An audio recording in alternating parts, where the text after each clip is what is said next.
राम मंदिर महाकुंभ पर बुरी नजर डालने वाले फैज का हिसाब तो हो गया। अब गुजरात के बेट द्वारका में भी हिसाब किताब शुरू हो गया है। दरअसल बेट द्वारका में श्रद्धालुओं के प्रवेश पर रोक लगा दी गई थी। बेट द्वारका में सुरक्षा बलों की फोर्स तैनात है। गुजरात सरकार के बड़े अधिकारी भी मौजूद हैं और बुलडोजर भी फुल एक्शन मोड में है। बेट द्वारका में बड़ा ऑपरेशन शुरू हो गया है।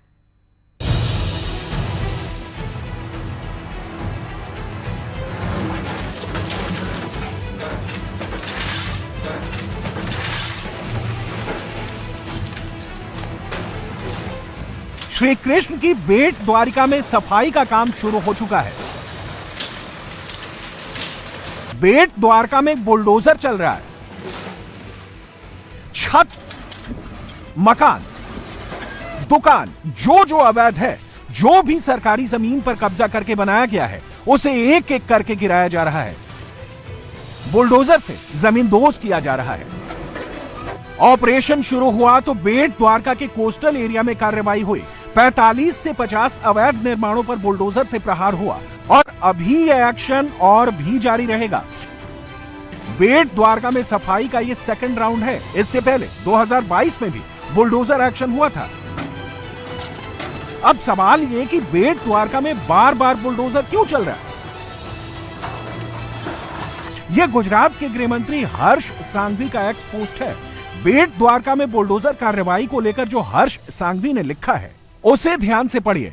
इन 3 लाइन से पूरी कहानी समझ में आ जाएगी। पहली लाइन, बेट द्वारका देश भर के करोड़ों लोगों की आस्था की भूमि है। दूसरी लाइन, कृष्ण भूमि में किसी भी अवैध अतिक्रमण को नहीं होने देंगे। तीसरी लाइन, हमारी आस्था और संस्कृति की रक्षा करना हमारी जिम्मेदारी है। जिस बेट द्वारका में बुलडोजर चला है, जिस बेट द्वारका को हर्ष सांघवी हिंदू आस्था का केंद्र बता रहे हैं, यह बेट द्वारका द्वारकाधीश की द्वारका जिले में मौजूद है। द्वारका की पहचान पूरी दुनिया में भगवान कृष्ण की नगरी के तौर पर है। द्वारका का ही एक हिस्सा है ये टापू बेट द्वारका। बेट द्वारका अरब सागर में मौजूद एक टापू है। इसके उत्तर पूर्व की ओर 57 नॉटिकल मील दूर पाकिस्तान का कराची बंदरगाह है और पश्चिम की ओर करीब 20 नॉटिकल मील की दूरी तय करके सड़क के रास्ते भारत के जामनगर एयरबेस पर पहुंचा जा सकता है। एक वक्त था जब ये बेट द्वारका श्री कृष्ण के भक्तों के लिए पावन नगरी हुआ करती थी। यहाँ पर हिंदुओं की बड़ी आबादी रहा करती थी, जिनकी कमाई का मेन सोर्स मंदिर हुआ करता था। लेकिन अब इस इलाके की पूरी डेमोग्राफी बदल गई है। 1960 तक बेट द्वारका में हिंदुओं की आबादी 83% थी, मुस्लिमों की आबादी 17% थी। लेकिन 64 साल में यह आंकड़ा एकदम उल्टा हो गया। हिंदू यहाँ घटते जा रहे हैं, मुसलमानों की तादाद बढ़ती जा रही है। इस आइलैंड की आबादी 12,000 है, जिसमें 80% यानी करीब 9500 मुसलमान हैं। हिंदुओं की आबादी महज 15% रह गई है। 64 साल में बेट द्वारका की डेमोग्राफी नहीं बदली, बल्कि जियोग्राफी भी बदल गई है। जिस बेट द्वारका की पहचान श्री कृष्ण से होती थी, उस बेट द्वारका में अब हालात ऐसे हैं कि इस इलाके में मंदिर कम और मस्जिद, मज़ारें ज्यादा नजर आती हैं। 2005 तक बेट द्वारका में सिर्फ 6 मस्जिद और मज़ारें थीं। 2022 तक इनकी संख्या बढ़कर 78 हो गई, जिसके बाद 2022 में सरकार ने सर्वे करवाया। 10 दिन तक बेट द्वारका में दनादन बुलडोजर चला था। 100 से अधिक मजार, दरगाह, मकान और दुकानों को जमींदोज कर दिया गया। 100 करोड़ से अधिक की सरकारी जमीन को खाली कराया गया था। जिन पर एक्शन हुआ, उन जमीनों के मालिकाना हक के पेपर किसी के पास नहीं थे। मजहब के नाम पर मस्जिद और मजार बना ली गई थी। लोगों ने सरकारी जमीन पर कब्जा करके घर बना लिए थे। प्रश्न हटा रहा है। दावा तो यह भी किया जा रहा है कि इन अवैध निर्माणों से इलीगल एक्टिविटी को भी अंजाम दिया जा रहा था। श्री कृष्ण की द्वारका से बेट द्वारका की दूरी 34 किलोमीटर है, लेकिन इस बेट द्वारका का श्री कृष्ण और सुदामा से सीधा कनेक्शन है। कहा जाता है कि भगवान श्री कृष्ण जब सुदामा से मिलने के लिए द्वारका आए थे, तब बेट द्वारका में ही सुदामा और श्री कृष्ण की मुलाकात हुई थी। यहीं सुदामा की दरिद्रता खत्म हुई थी। इसलिए हिंदू ग्रंथों में बेट द्वारका को भेंट द्वारका भी कहा जाता है। बेट द्वारका का वर्णन महाभारत और स्कंद पुराण में भी मिलता है। स्कंद पुराण में इसका जिक्र अंतरद्वीप के नाम से किया गया है। बेट द्वारका का वर्णन हिंदू धर्म ग्रंथों में शंखोद्धार के नाम से भी मिलता है। इसके पीछे 2 वजह है। पहली ये कि श्री कृष्ण ने यहाँ शंखासुर का वध किया था। दूसरा ये कि आइलैंड होने के कारण इस इलाके में शंख बहुत ज्यादा मिलते हैं। सोचिए, जो नगरी द्वापर युग से हिंदुओं की आस्था से सीधे सीधे जुड़ी है, वहां पर मंदिर की शिखाएं कम देखती हैं, मजार और मस्जिद ज्यादा नजर आते हैं। ये बदलाव एकदम से नहीं हुआ, रातों रात समझकर प्लानिंग की गई थी। हर शहर कस्बे की अपनी इकोनॉमी होती है। बेट द्वारका की इकोनॉमी पूरी तरह से मंदिर, धार्मिक स्थल, पर्यटक पर टिकी हुई थी।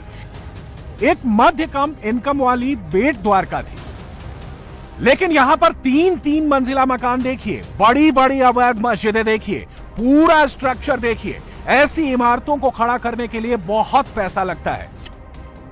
बेट द्वारका में ना तो कोई बड़ी इंडस्ट्री है, ना ही कोई बड़ी कंपनी ने इन्वेस्टमेंट किया है, फिर भी यहां की आबादी और इमारतें बढ़ रही है।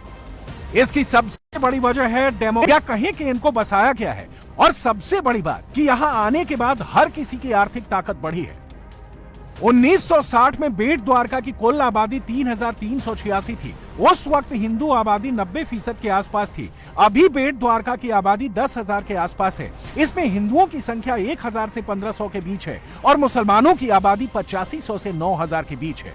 बेट द्वारका में मुसलमानों की आबादी करीब 70% बढ़ी है। अब सवाल है कि आखिरकार मुसलमान बेट द्वारका में ही आकर क्यों बसे? बेट द्वारका में ऐसा क्या है जो मुस्लिम आबादी भारत के इस कोने में आई?